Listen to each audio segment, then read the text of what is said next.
dia. Hoje eu gostaria de refletir um pouco com você no texto de Atos, capítulo 1, verso 3. O texto diz assim: Depois do seu sofrimento, Jesus apresentou-se a eles e deu-lhes muitas provas indiscutíveis de que estava vivo.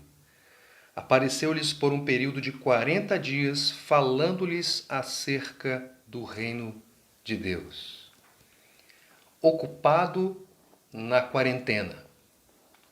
É claro, não estou me referindo à quarentena que estamos vivendo nesses dias, que tem limitado o nosso ir e vir, tem feito com que fiquemos confinados em nossos lares, mas não sem atividades, estamos trabalhando muito, é verdade.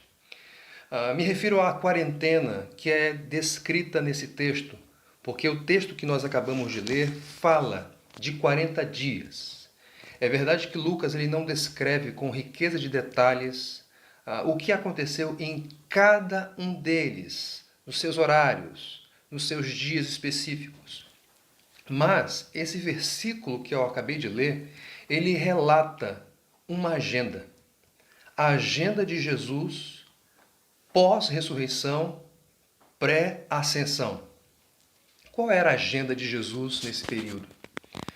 Basicamente, o Senhor Jesus se ocupou de revelar-se ressurreto e ocupou-se com o conversar, o instruir, o falar a respeito do reino de Deus nesse período. Vejam, queridos, Lucas estava escrevendo para um grego. Lucas mesmo era grego.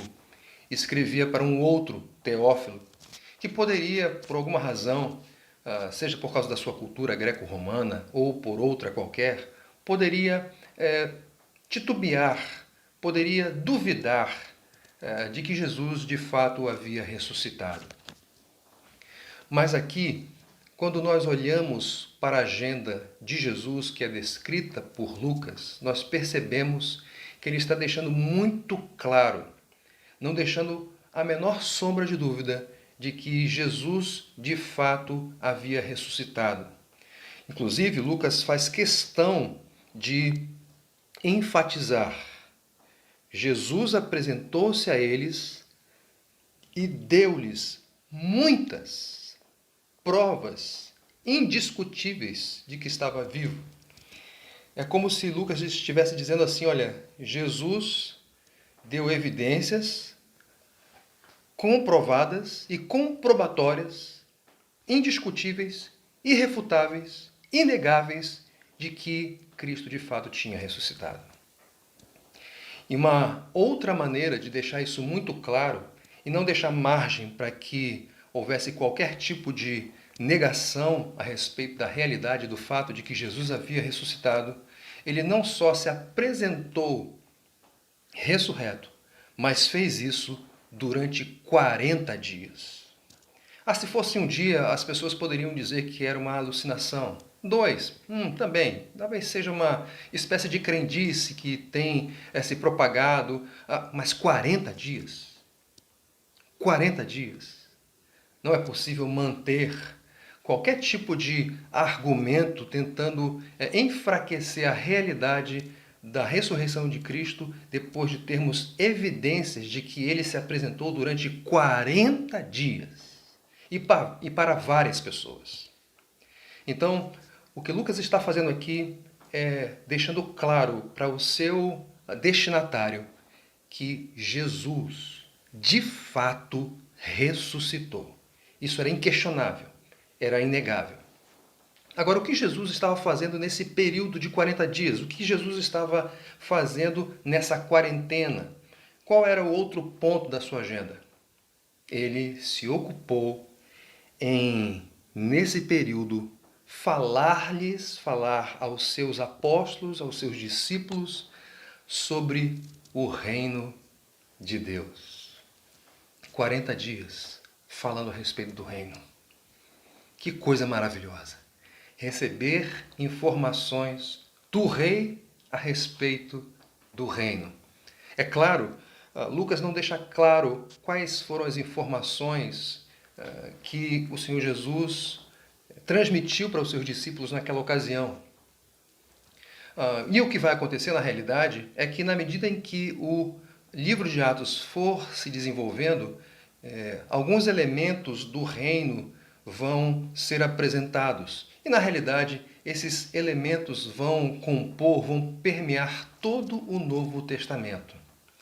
Mas o que importa para nós é que na agenda do Senhor Jesus não tinha outros assuntos mais prioritários naquele período do que o reino de Deus. 40 dias falando acerca desse ponto. Quando nós refletimos num texto como esse, queridos, nós devemos, em primeiro lugar, ser encorajados com o fato de que Jesus de fato ressuscitou. Muitas pessoas tentam dizer que a fé cristã é uma fé lunática, uma crendice, uma espécie de folclore que admite as suas fábulas. Mas a nossa fé, embora de fato nós observemos situações sobrenaturais, a sobrenaturalidade não é sinônimo de crendice, de fábula, de lenda. É apenas a evidência de algo que nós não podemos explicar com os instrumentos humanos que nós temos. A fé cristã é uma fé histórica que tem como um dos seus elementos mais básicos e fundamentais a realidade da ressurreição, de modo que você pode ficar tranquilo, você pode confiar no Deus da sua salvação. Por quê? Porque ele ressuscitou de verdade. Uma outra lição, um outro aprendizado que nós podemos extrair de uma passagem como essa é como nós vamos compor a nossa agenda. O que deve, por exemplo, permear, caracterizar as nossas conversas. Nós, por vezes, nos ocupamos com conversas tão desnecessárias que não produzirão edificação nos outros. O Senhor Jesus, nesses 40 dias, ele se ocupou em falar a respeito do reino de Deus. Nós temos falado a respeito do reino de Deus? Nós temos conversado a respeito do reino de Deus? Romanos capítulo 8, verso 29 diz que o propósito do Senhor é nos fazer parecidos com Jesus. Então, a nossa agenda também tem que ser parecida com a dele. Se ele se ocupava em falar do reino, essa também deve ser a nossa ocupação. Falar do reino de Deus. O apóstolo Paulo, em Efésios capítulo 4, verso 29, disse: não saia da boca de vocês nenhuma palavra torpe, mas apenas a que for útil para edificar os outros, conforme a necessidade, para que transmita graça aos que a ouvem. Isso tem a ver com o reino de Deus. E aí, que tal começar a praticar isso durante essa semana, nas próximas semanas? Que tal revisitar a sua agenda? Que tal reformulá-la de acordo com esses princípios que nós acabamos de verificar? Se nós fizermos isso, nós, em certo sentido, estaremos ocupados, não naquela quarentena, mas nos dias diante dos quais estamos, confinados ou não, ocupados com os valores, com os princípios, com as diretrizes do reino de Deus. Que essa seja a minha, a sua, a nossa agenda. Deus abençoe e boa semana.